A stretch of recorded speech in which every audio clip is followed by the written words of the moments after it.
Halo guys, jumpa lagi di breakdown anime Kaiju nomor 8. Kali ini sudah memasuki episode 9.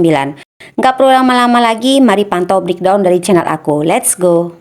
Scene diawali dengan Itami, dirjen pasukan anti kaiju sedang ada di kantornya merenung. Terlihat di dalam akuarium ada satu ikan yang agak mencurigakan, entah apa hubungannya nanti ya. Scene kemudian beralih pada Isao Shinomiya yang terlihat sedang ada di dalam air, nggak jelas itu di mana, dan sepertinya ini memang Isao karena ia mengatakan tidak ada waktu lagi dan entah apa maksudnya.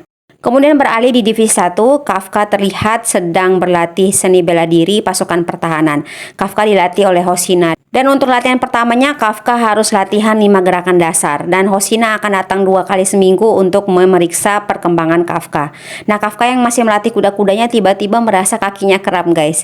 Ini mah umur udah nggak bisa bohong sih. Maklum ya om-om. Hikaru pun lalu datang dan seperti biasa mengejek Kafka yang sedang latihan bela diri karena memang Kafka nggak bisa angkat senjata. Namun Hikaru memberitahu Kafka bahwa ayahnya juga melakukan itu dan membuat Kafka kembali bersemangat. Hikaru lalu memberikan Kafka alat komunikasi yang dulu disita atas perintah wakil Kapten Hasegawa. Hikaru lalu menyuruh Kafka untuk menghubungi teman-temannya dulu yang bersamanya di divisi 3. Di dalam selnya, Kafka memandang HP-nya. Ia ragu ingin menghubungi teman-temannya. Kafka takut nih dengan anggapan teman-temannya yang sudah tahu kalau ia adalah Kaiju nomor 8. Kafka lalu memutuskan untuk menyalakan HP-nya dulu dan langsung kaget dengan 503 pesan yang belum terbuka. Namun lagi-lagi Kafka takut dengan isi pesan tersebut. Kafka masih takut dengan anggapan teman-temannya mengenai dirinya. Handphonenya tiba-tiba saja berbunyi dan ternyata Reno lah yang menelponnya. Saking paniknya Kafka nggak sengaja nih mereject panggilan dari Reno. Lalu kemudian Kafka kembali dihubungi dari nomor Iharu. Nah kali ini Kafka mengangkatnya yang ternyata Reno yang menelpon lewat HP Iharu. Reno mengomel kenapa tadi teleponnya di reject. Reno mengomeli Kafka kenapa Kafka tidak kasih kabar selama 2 bulan ini. Walaupun HP-nya disita paling nggak ada cara lain untuk menghubungi mereka. Dan Kafka sama sekali nggak mikir buat ngabarin teman-temannya. Reno kemudian mengatakan pada Kafka kalau mereka semua khawatir pada Kafka. Kafka kemudian mengatakan kalau dia takut, semua orang takut saat tahu ia adalah Kaiju nomor 8. Tiba-tiba Iharu yang bersama Reno di ruang perawatan ikut nimbrung nih. Iharu kemudian mengatakan tentu saja mereka takut dengan kekuatan Kafka, tapi mereka nggak benci sama Kafka. Justru saat melihat Kafka yang melindungi markas divisi 3 waktu itu, mereka sudah menganggap Kafka sebagai teman. Reno kemudian mengatakan pada Kafka lagi untuk lebih percaya kepada teman-temannya dan menyampaikan pada Kafka bahwa teman-temannya juga percaya Kafka akan kembali. Kemudian Hikaru datang untuk mengajak Kafka latihan bareng dan terkejut melihat Kafka yang menangis terharu setelah membaca semua pesan dari teman-temannya yang rupanya menyemangatinya. Scene kemudian beralih nih pada Isao yang makin tenggelam ke dasar laut apa ke dasar air, nggak jelas ya Isao ini ada di mana. Sepertinya Isao mencoba kabur dari tempat persembunyian Kaiju nomor 9 tapi Isao nggak bisa dan ia sudah mencapai batas kemampuannya. Isao juga secara langsung melihat monster-monster ciptaan Kaiju nomor 9 yang masih dalam pupa merah itu kemudian satu persatu menetas.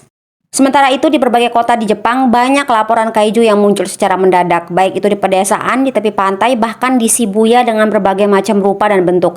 Nah di markas pusat pejabat tinggi melakukan rapat termasuk Hoshina. Tercatat ada 14 kaiju yang muncul namun menghilang sebelum pasukan anti kaiju datang ke TKP.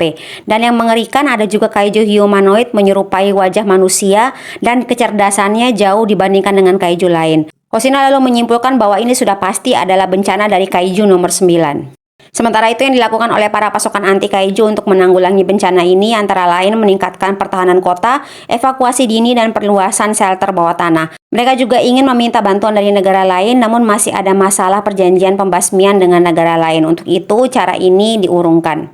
Sementara itu pakaian tempur nomor 1 sudah dimaksimalkan ke Narumi. Dan juga untuk nomor 3, nomor 5, dan nomor 7 masih dicoba ke orang yang cocok. Dengan kata lain, pasukan anti kaiju juga sedang melakukan persiapan dengan menggunakan anggota mereka untuk mencoba memakai kekuatan kaiju yang sudah dikalahkan.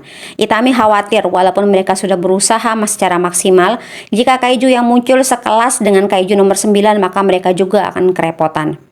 Scene kembali beralih kepada Isao yang semakin jatuh dalam dasar air. Sepertinya sudah menyerah untuk hidup. Isao dalam hati memohon pada generasi muda seperti Narumi, Mina, Kafka dan juga anaknya Hikaru untuk menyelamatkan negara mereka. Isao pun sepertinya kali ini nggak selamat guys. Sementara itu Narumi dan Kikoru menuju markas Ariake ruang bawah 13. Di sana Narumi mengatakan pada Kikoru agar ia menguasai senjata nomor 4 yang dulu digunakan oleh ibunya, Hikari Shinomiya. Terlihat setelan pakaian tempur berwarna putih dan juga didesain untuk digunakan oleh seorang wanita. Ternyata menurut informasi sudah 46 hari sejak kemunculan kaiju yang terakhir, kaiju nggak muncul-muncul lagi nih. Sekilas kita diperlihatkan nih sama anak kecil dan ibunya yang ditolong sama Kafka di season 1. Anak itu bilang pada ibunya sekalipun kaiju nomor 9 akan datang menyerang, paman kaiju nomor 8 pasti akan datang buat menolong mereka. Sementara di markas Ariake ruang bawah 17 terjadi getaran seperti gempa bumi yang mana itu merupakan dampak dari pertarungan sesama senjata numbers antara Kikoru dan juga Narumi. Jadi dengan kata lain, kekuatan kaiju nomor 1 sedang melawan dengan kekuatan kaiju nomor 4. Sementara di tempat lain, divisi pertama dan juga divisi ketiga juga sedang melakukan latihan gabungan. Semua ini dilakukan tentunya untuk menghadapi serangan dari kaiju yang bisa datang kapanpun.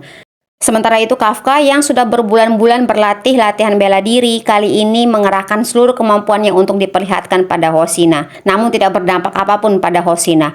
Hoshina lalu meminta gantian dengan Kafka. Kafka yang kali ini memegang alat latihan. Hoshina tanpa kuda-kuda dan gerakan menjauh, hanya sedikit mendorong alat latihan itu pun sudah membuat Kafka terbang. Sepertinya Kafka memang harus masih banyak belajar.